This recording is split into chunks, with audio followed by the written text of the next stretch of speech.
Is what some of the almost forgotten everyday things that feature in this time of year, of course, back in the day, is our resident folklorist, Shane Lahan. Shane, happy How are you, Christmas. Shane? Good to Listen, have you. Happy Christmas to you as well. It's getting exciting, Yes, isn't it? Christmas Eve. Oh, listen, I'm so delighted. And you know, I brought it along today because it's something that always intrigued me. You know, I love the crib.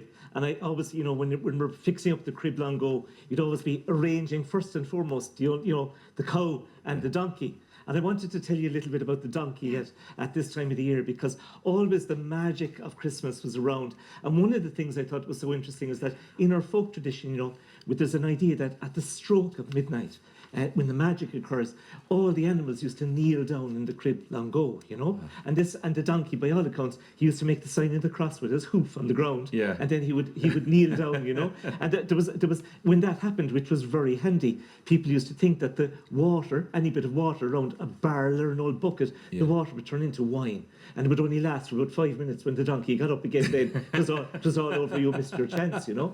But I often think as well that it's really interesting that when they wanted to think about this in the year 1752, they took a few days out of the calendar. There was the old calendar and the new calendar, you know, and people were wondering when the donkey might kneel down, you know. And someone said that, you know, the new stuff, they knelt down on the proper new day, but the old lads, the old stuff, they went on the eve of Epiphany, you know, 11 days later. So you had all of that fantastic tradition. But you're also meant to hear the animals should be able to speak at midnight on Christmas Eve, you know. And they speak to each other. Yeah, they could speak, and they could speak in English and be understood. And one fella, one time, he decided he went into the stable, you see, to listen to what was going on. And sure enough, didn't the horses and the donkeys started talking to each other. But what did he hear? One fella said, he said, we'll have an awful job with him. He's getting so heavy, we'll be pulling him up to the graveyard next week. And like that. About the owner. Yeah, about the owner. The guy was there. And sure enough, didn't he die afterwards and so on. So you should never listen. You should never be part of the magic that's going on. There's a cross on a donkey as well. Yeah, There is a cross on the donkey. Well,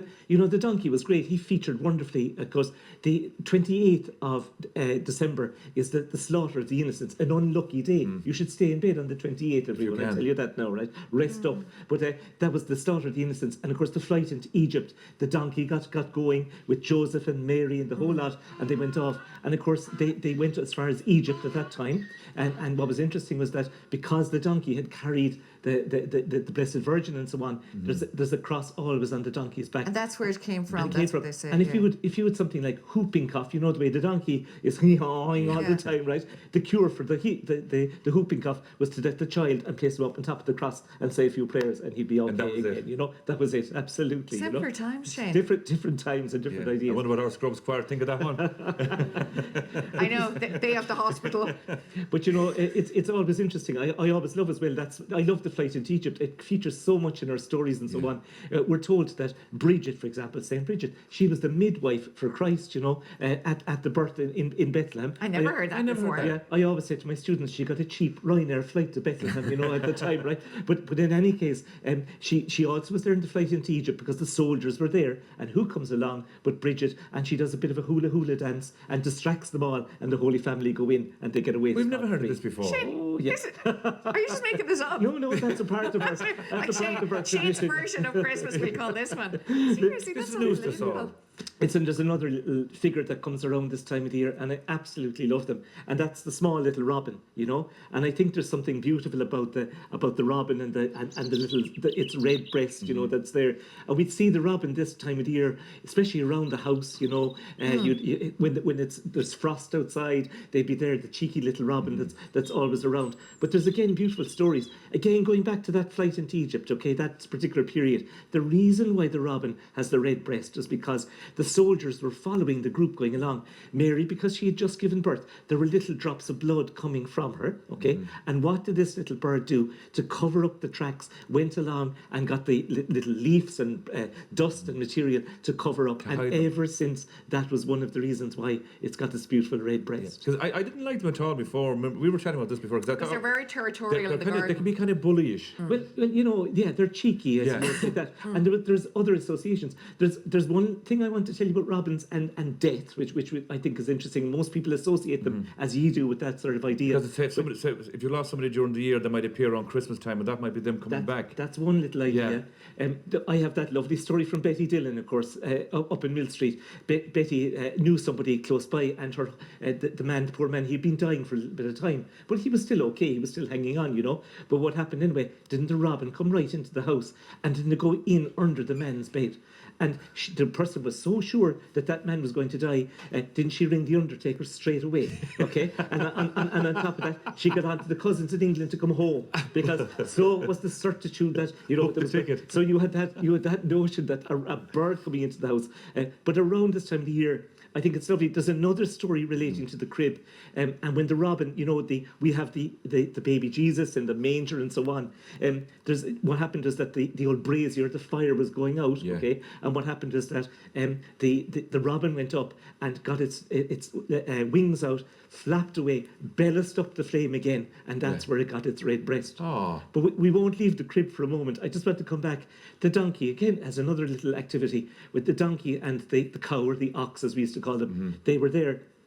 The donkey was a bit hungry, and he made one chomp in a way for the manger and took out a big bit of straw and ate it. And ever since, of course, the donkey has to do all the hard work. Because of that? Because of that. Because he was bad. The cow can munch away in the field and be, that. you know. So that was the So case. Shane, today's the 23rd, okay? Who's in the crib at the moment now? Jesus isn't there yet. He's coming tomorrow He's night. coming tomorrow. Well, I have him in here now for us, just for us yeah, today, yeah. just for us, yeah. So, and the wise men won't come along for a good bit yet. You know, Yeah. they're there. But you know, there's another figure around this time of year, of course, is Saint Nicholas, okay, and Santa Claus and Saint Nicholas, and the origins of the stories there. But I wanted to give you both a little present today, if I Shane. possibly can. Here we are. This is I'll give you one each, right? Oh, good. And Give the me a story Shane. behind this is very interesting, because you have something inside. Pull it out for me, and I'll show you. A roshta. A rashta, Oh, yeah. a beautiful orange, okay? And it was always traditional long ago to put an orange in a stocking, okay? This was the most regular thing.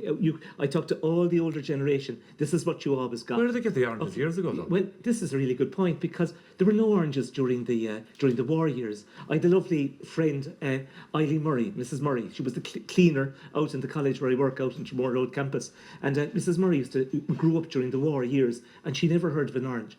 And her mother used to talk to her about oranges, used to tell her, you know, what they were like, what colour. And she said you'd peel it open, and inside there'd be all these little pieces. And she said when you'd eat it, the juice was gorgeous.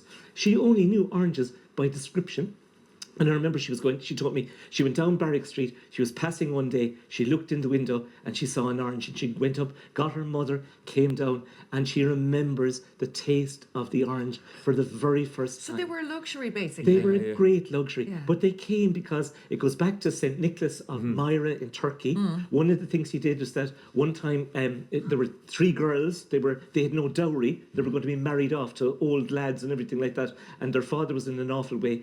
Who comes along, St. Nicholas, up onto the chimney with him? He dropped 3 purses of gold down the chimney. The girls had their underwear and their stockings hanging up. Of course, they landed into the stockings, and the tradition of putting the orange into the stocking comes from Came that from tradition. that. Very good. Isn't that lovely? This is beautiful. We have a lovely block here. Yeah, the block the nullag. Look, no, I've never heard of this either. Oh, yeah. We never had this. Well, do you know? I've heard of it, but we didn't have it in the house. You'd have the Yule log, of course, Yeah. long ago, okay? Yeah. But I'm afraid this is nothing like the one that I've been researching and looking at. Long ago, they'd have a big old balk of timber, you know, and they'd dig it out of the bog, or they'd have it anywhere. They couldn't have even the machinery to cut it up. This And is long before Christmas Oh, trees or any of that. Yeah, and what they do is they shove it into the fire.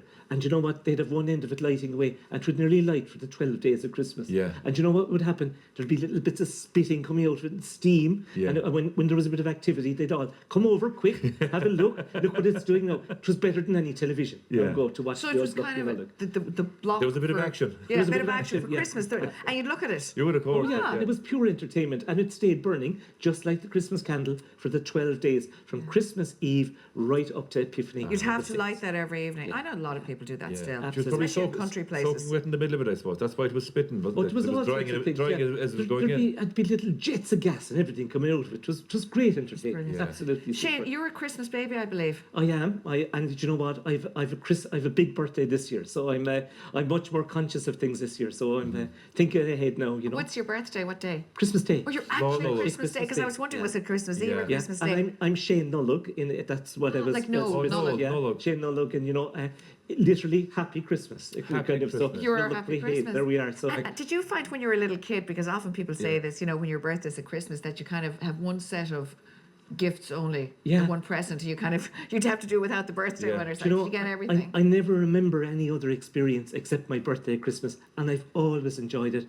I've Right. always been looked after. I've never thought about one present, two presents. It's always just been gorgeous. Yeah. Shane Gurmila, it's Gurmila. great to have you with Oh, us, great to be and here. happy birthday. And happy you very birthday much, yeah. and For happy Christmas. Christmas. And of course, what happens the day after Christmas Day is Launch Jolene, which is the Ram's Sinead, Day. yeah. And in Dingle, of